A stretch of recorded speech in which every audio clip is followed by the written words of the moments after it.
So good afternoon. Thank you. So it's the last session before the closing keynote, and I hope to wake you up if you're kind of sleepy. I hope you will find these ideas that I will present interesting, and maybe you will use the idea, not necessarily what we implemented to prove it. So you noticed two presentations before, like Stephen presented that the abstract structure is what really is important, not how you represent that, right, with the numbers and so on, right, with the text structures and converting them to XML. And the fact that it's the same information, right? So that's a very good point. Another interesting presentation was Alex, who presented the challenges with XPrague and the fact that XPrague does not handle non-XML formats, right? So, and then if you have, a non-XML format, how can you bring that into an XPrague pipeline, right? So this idea that I'm presenting tries to solve some of these problems and to basically to bring non-XML structures within XML workflows. Wait, I just got you to sit up here. Oh, Yeah, sorry. And that's not the right screen if you turn around. Take a look. Just turn around. No, we need to, I handle this. Okay. So on the other hand, I was always wondering why I didn't just sit, and relax before the course. I always get myself into trouble. So, okay. Oh. You're not plugged in? Yeah, we're plugged. Okay, there you go. Okay. Well, I presented this also to people that do not necessarily understand XML and how everything works very well. So I tried to make an analogy with cooking, right? So if you have if you want to prepare something, you have some ready-to-use ingredients. You do not expect when you want to make cookies to start, from get I don't know. Grains instead of having flour, right? And it's the same with XML publishing. We have some ready-to-use ingredients like topic files or XML files, and from this we cook PDF or EPUB or HTML and so on. So in our case, ready-to-use ingredients will be like XML files or images or videos and so on. And in this case, so what happens if we have wheat instead of flour, and what happens if we have a non-XML format instead of something in XML that we expect, right? And we have a number of options. We can, like the manual part will be, like copy-pasting that information into an XML document. We can have like a separate conversion process, and there are companies that do only that, so they convert huge amount of data to XML structures. Or we can have, on-demand, an on-demand conversion, so get exactly what we need, basically, at that moment. And this is what we are focusing on. So this on-demand part. How we can make cookies when we have wheat instead of flour, and in case of an XML publishing workflow, let's say how we can publish PDF, EPUB, and so on, all the output formats when we do not have data topics or dogbook articles and so on. We have Excel files or Markdown files, or we have a properties file in Java instead of a data topic, for instance. Or we have a Java class and we want to generate API documentation, and we do not have an XML topic that represents that Java class. So this is the focus of dynamic conversion. And we have, because the structure is what really is important, we have structured content in different other formats, not necessarily XML-based formats, right?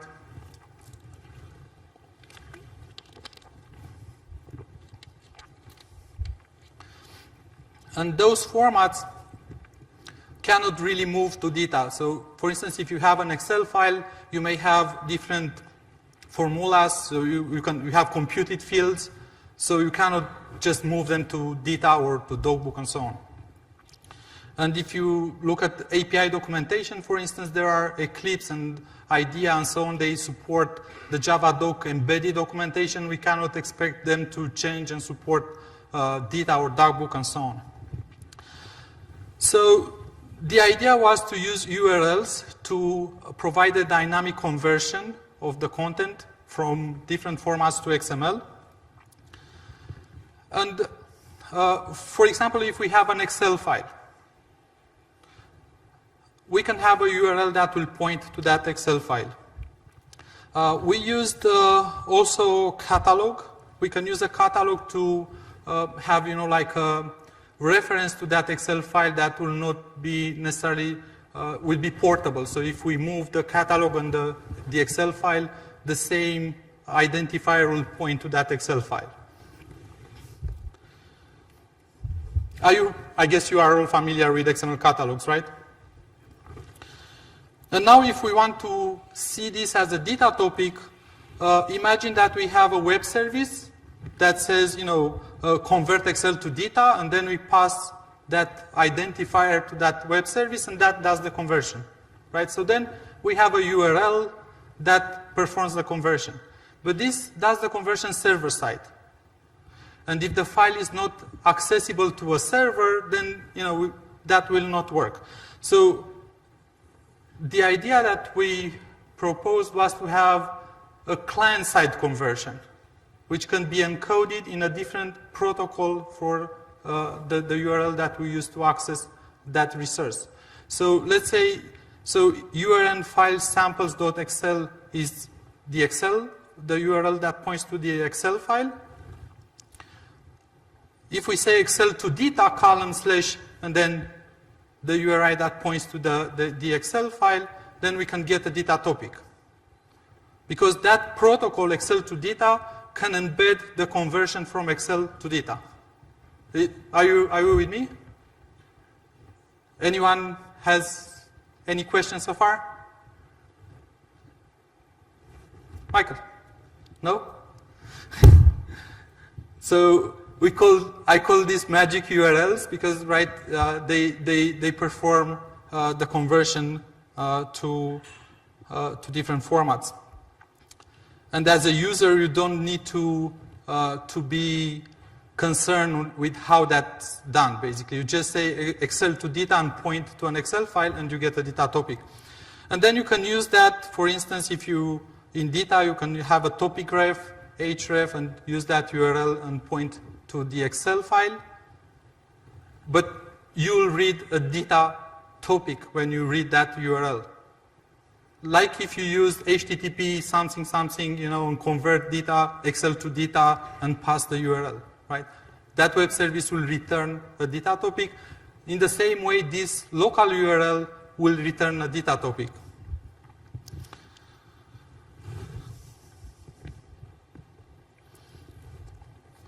So, is there anyone that can help me with oxygen? No.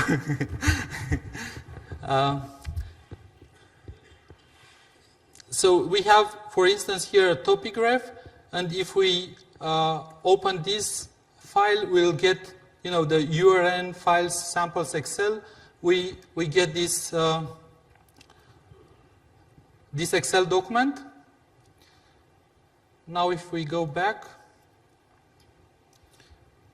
so we just put Excel to data in front of the URL, and if we open this, we get a table. And if we go to the source, it's a data topic, right? And now if we change the Excel file, for instance, here's a computed value, it's summed from D2 to D5. So if we put here, and it's 16 now, if we put here 10, for instance, and save, now you see it's 25 here, the total. If we look at the topic, now this has 25 for the last column, right? Because there is no, you see basically the same file, that's how the topic is stored. It's an Excel file. When you read that topic through this Excel to data URL, you get a data topic. The conversion is performed by the protocol, right? Excel to data does the conversion in a similar way with the web service that will do the conversion from your server side.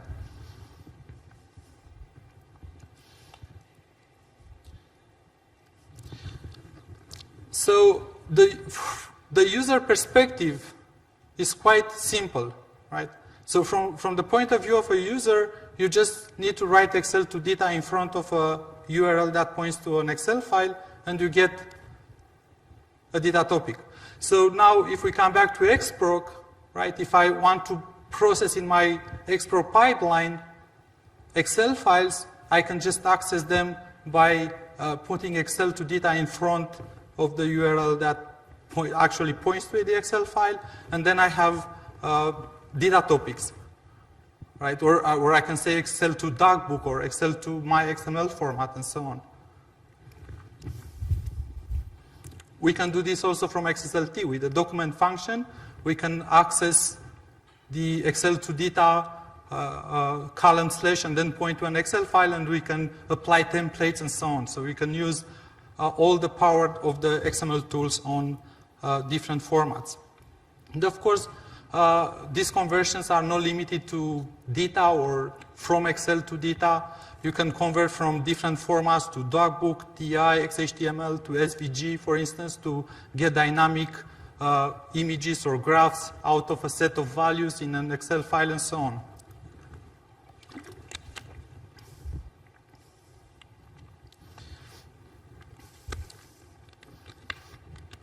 So basically this allows to reuse XML publishing workflows, but on different inputs or on different formats, right?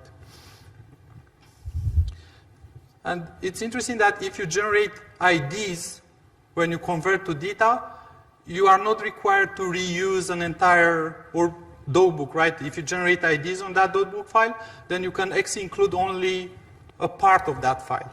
Or in data, you can make a content reference and reuse only a small piece of that file. For instance, an example is if you have properties files, for instance, with the UI, with the menu names, for instance, in different languages, then if you see that as a data topic, then you can correlate to the file menu in Japanese, for instance, in your Japanese manual and so on, right? So you do not have to write again the same information and have multiple sources for the same information when the actual single source format is a properties file, for example.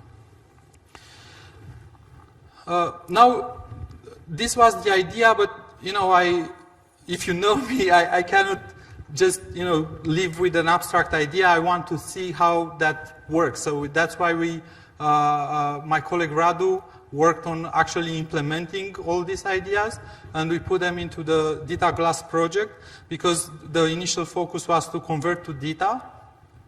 And that's available on GitHub.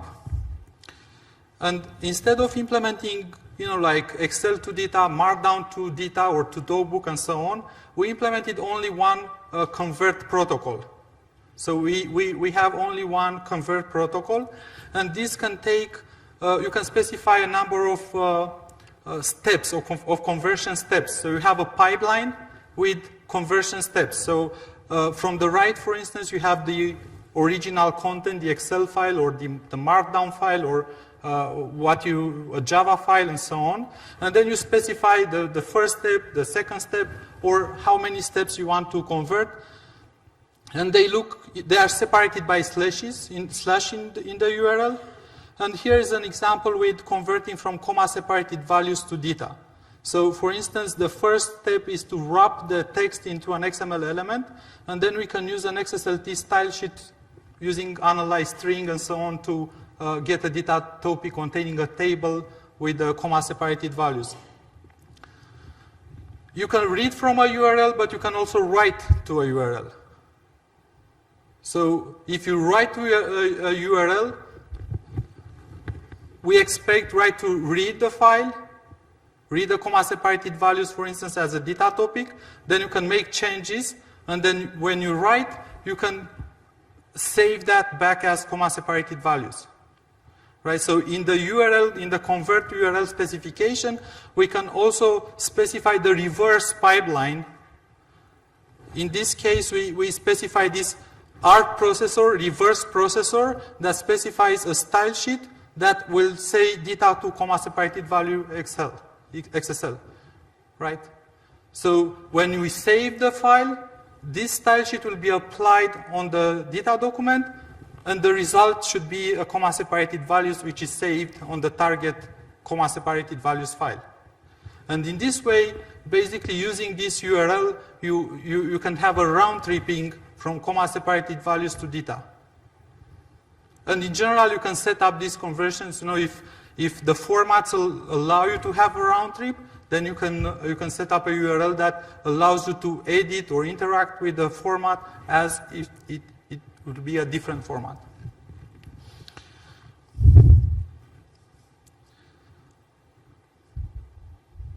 Now, initially I said that the user perspective is very simple, but now you've seen this convert stuff, which is, who will write that? So how do we get from this, or how these two are equivalent, right?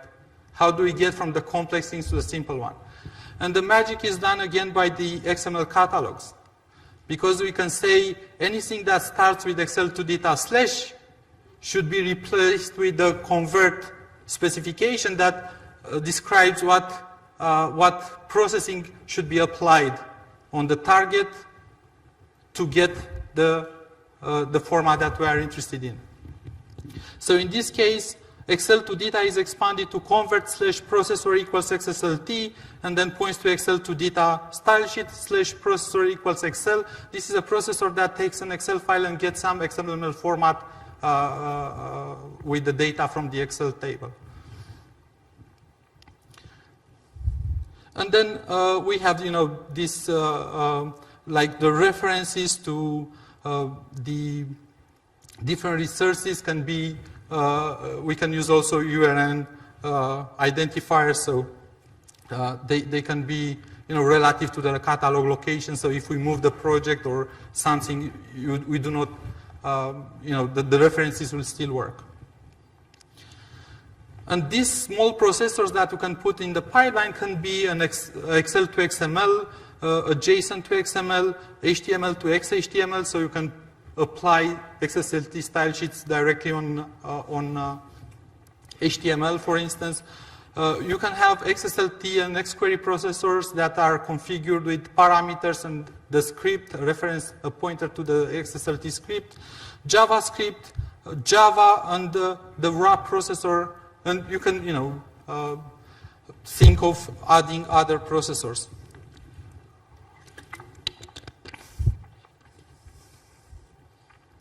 Now again, we provide an implementation to, it's more like for me to see that these things actually work, but anyone can have a similar implementation. For the Java platform, URLs are pluggable. So you can just register your own protocol and provide a Java class that handles that type of URL, right? And then you can just use that URL, and you have this kind of dynamic conversions, and then you can use them in any XML workflow that uses URLs. And then we have, I have a number of examples. I don't know what time is it, so Plenty of time? 50 minutes? Just kidding. So Alex, do you find this useful for related to your XProc, or you're sleeping? No. So for instance, if you want to process Excel files with XProc, you can use such a URL, right, in an XProc, for instance, as the input for an XSLT step in XProc, and you get that XSLT content as XML, and you can use a style sheet to process that.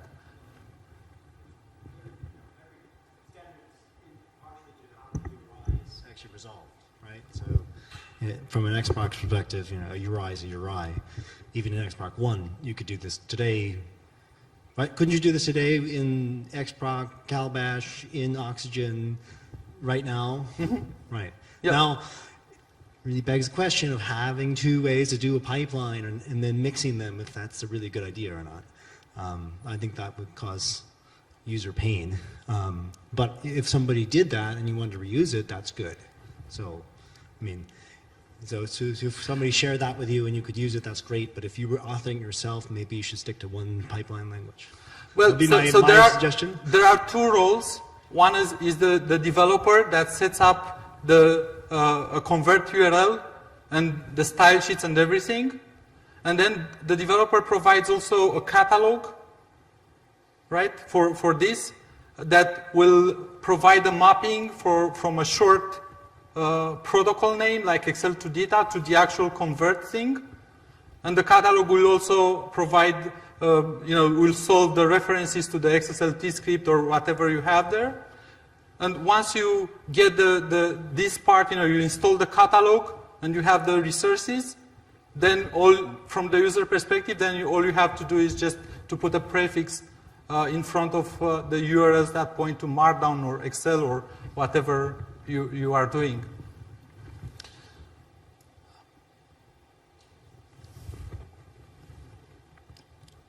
So let me show you just a couple of examples. So here we have a dynamic SVG graph, which is generated from Excel.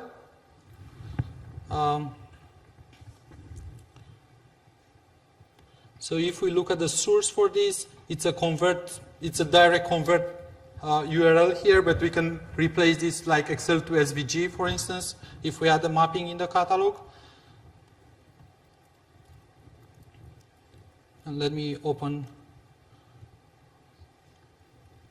the Excel file. So now if we change this, for instance, and for the, you can see the first bar here is quite small. So if we put 150 here, for instance, and save, then we should be able to, to get the respective value, right? So that's one example. Another interesting example is a Java class. So in this case, we have this class here.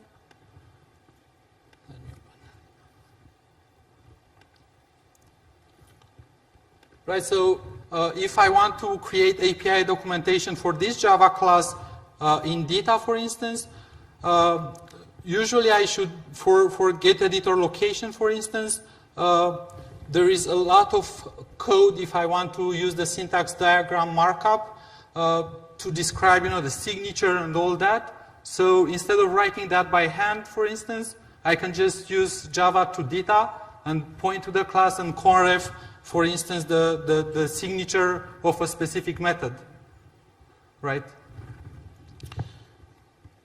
Here's the comma-separated values example. Let me open also the CSV file.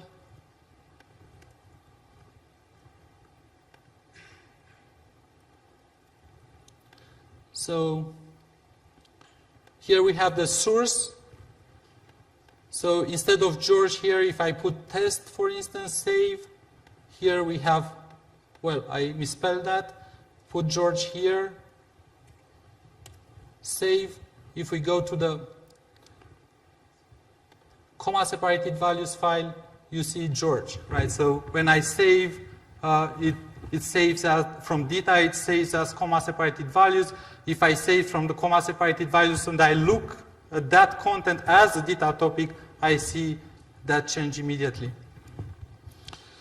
And here is another example where we point to a properties file, right, to a language list properties, and then we can get the data content with entries for each key from that properties file, right? So in case you use that in, and you already have that information, that's, if we talk about single sourcing, the single source is that properties, that's the main file, that's what we maintain, right?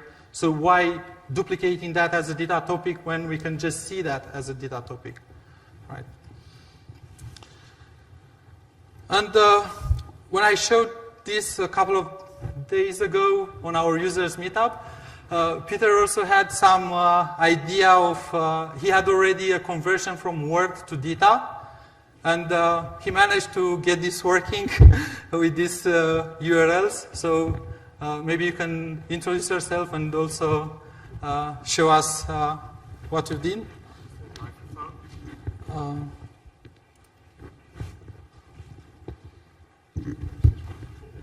Yeah, hi. When George gave his talk a few days ago, I thought, wow, and that was not because of the cookies. Because, well, cookies are one of the reasons to go to Prague. But I thought, this is it. This is what many of my customers that use XML in an awesome environment, what they really need. But what was lacking was a conversion from Word to data. And I used to have something that, well, does an attempt to do that. And I started working, and it gave me some sleepless nights because I couldn't get it working. But just during this lunch, I got it working. And it's very nice to present it to you and hope that it's still working. So what you see here is a Word document. It has some very ordinary features. It has headings, paragraphs with text styles, source text, underline, bold, italic. You can see it for yourself. It contains lists with bullets. It contains numbered lists. And it also contains a table with spans. I'm very proud of that I got that working. So then I had to convert it by George's nice idea to data. And this is what happens. If you have a look at this, you can't read it, so I'll try to make it bigger. Is it readable, or should it be bigger? Okay, I'll make it bigger. You see two topic graphs, and this is really the result of my experience. The first document, the first topic graph, just does a conversion from docx to an XML format. As you probably know, docx is just a zip file that contains XML files and some assets. And I essentially use a Java program to convert that zip file to a large XML file in which all these files are listed somehow. I can show you the result of that program, because it also works with this conversion protocol. And here it comes. It's impressive because it's unreadable. But if you look well enough, you see the root element unzip files, and then you see somewhere unzip.file, and well, this is repeated for every file in the docx file. So this is the input for an XSLT conversion that converts this file into data. Yes, I guess for debugging purposes, you can write convert URLs. Basically, the first step, convert that does only the first processing step, and then another one that does 2 processing steps in case your conversion, contains multiple processing steps. And then you can see, what's going on each of these stages, right? Yeah, right. And in a later stage, to make it easier for your customers or for the editors, you use the catalog syntax in order to make these terrible URLs much more simple. But I didn't have the time for that, and I used this conversion because, well, it didn't work, and I, wanted to have a clear view of what I was entering. So, well, the second one is the one that it is really about.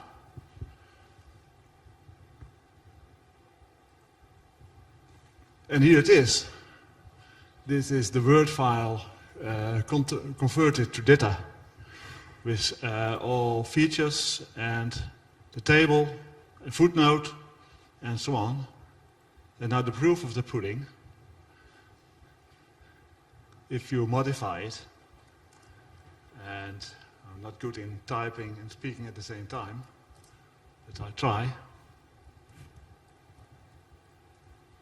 I save it, go to Oxid again, and there it is. So, well, it made me very happy, but I haven't say anything more, just that I'm happy. Thank you, George. Thank you.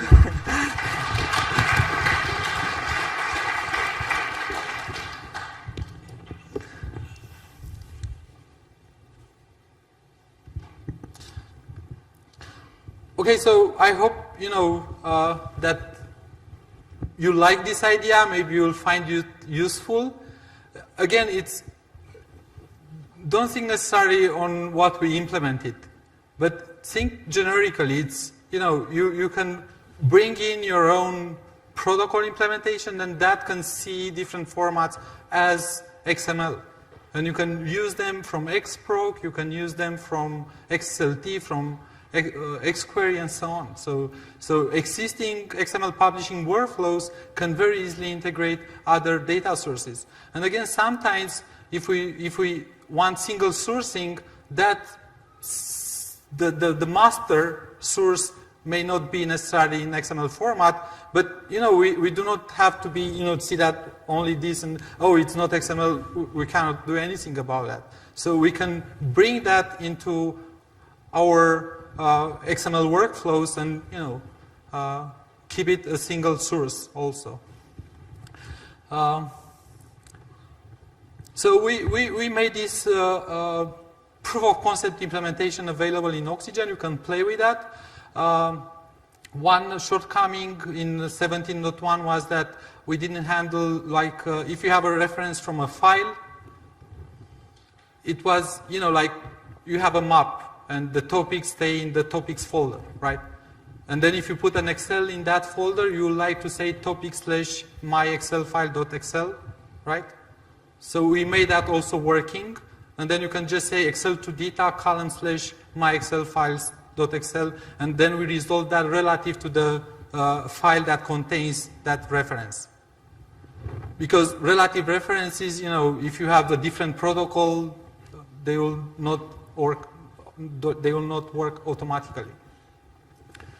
And another part was, like if you have 1,000 conversions, you may not want to pay that conversion cost every time you look at a file and so on.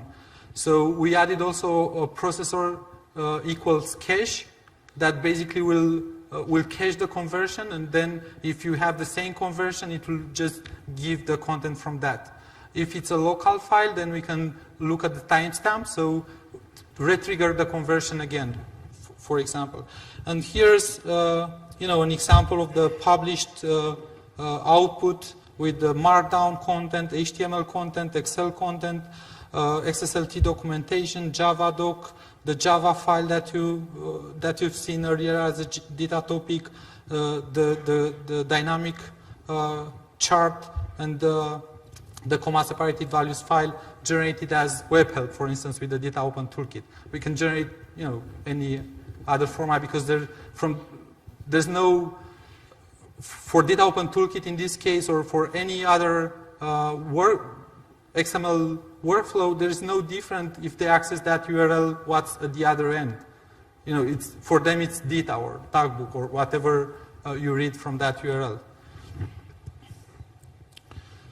So thank you, and if you have any questions, I'll be happy to answer them.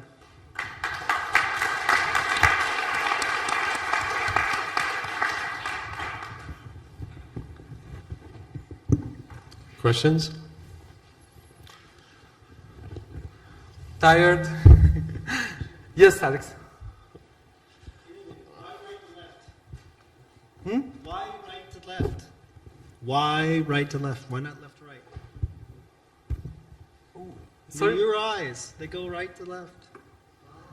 Left to right. Isn't it harder to use? Is it harder to use if you've got it right to left than left to right? I mean, maybe that's a question for the other. You know, like, is it harder to use it in right to left form or left to right? I mean, this is a fundamental question. I'm curious. Sorry, Your eyes, they go right to left. what I did right to left? The steps go right to left. Oh! So why right to left rather than left to right? And I'm curious whether this is a usability question or not. Or do people just not care? I don't know, this is how I was thinking. For people The who content is there, here's the, I don't know. I was just saying, but people who used it, is that harder? Or does it just not matter? Because it's a big long string and... Well, basically when you write a URL, right, then you have the conversion steps, and you know, at the end we have the final, the target. And it's important to be like this because usually if you will have, you know, like a relative reference, that will be, you know, it will make sense to be relative to the last part of the URL, right? Because otherwise, if you put the URL, the target, this is what you say. If you say convert and then target URL, and then have something like the parameters for a URL. Right. Then that will not work if you try to get a relative reference, I guess. But anyway. Sorry. Robin Lafontaine, Delta XML. Just wondering about those steps that you have, those conversion steps. Presumably, in order for the whole thing to work, each step has got to be lossless. In other words, keep all of the information, because you've got to go forwards and you've got to go backwards. Well, you are not required to have the reverse conversion. If you have only one-way conversion, you'll have an error when you try to write to that. So in case of a Java file, for instance, I do not have a save, right? But I cannot write here, it's read-only. Right, okay, because yeah. even if I will change that and I will try to save it, the convert protocol will give an error that it cannot save, it's unsupported. It will give an IO exception, right? Yes, I understand that, but to get what people might expect, in other words, that I can pull this information in and edit it and it goes back again, then it has got to be lossless, which is a bit of a challenge, I guess, but... Well, round-tripping is interesting. Also for the comma-separated values part, right? I can break the table structure maybe, and then I can get, you know, depends on what the style sheet will save then, right? Or we can also generate, as part of the conversion, a CSS that can hide some parts, so then we can generate more information in the topic, but hide it from the user, right? So then you have information when you apply the reverse conversion to get back to the target format, but the user does not see that in a visuality mode, of course. So there are different ways to make that. But round-tripping is, you know, it's great, but I do not expect that the main use case to be, you know, having round-tripping, because it will be quite difficult. From Word, for instance, you get the data, and then to save back to the Word document. As I said, maybe if you allow the user to change only some parts of the document, and then you just go, you know, and change the text in those placeholders, maybe. Yeah, fine, thank you. I mean, round-tripping is always much harder. Yeah. It's painful. But the main use case, I think, is to get non-XML data to be part of XML workflows, rather than to just edit something as something else, not necessarily. Any other questions? I have a curious Yes. Question. Can you go back to the URL, the magic URL? I think my eyes are, well, they're getting older. There's no doubt about that.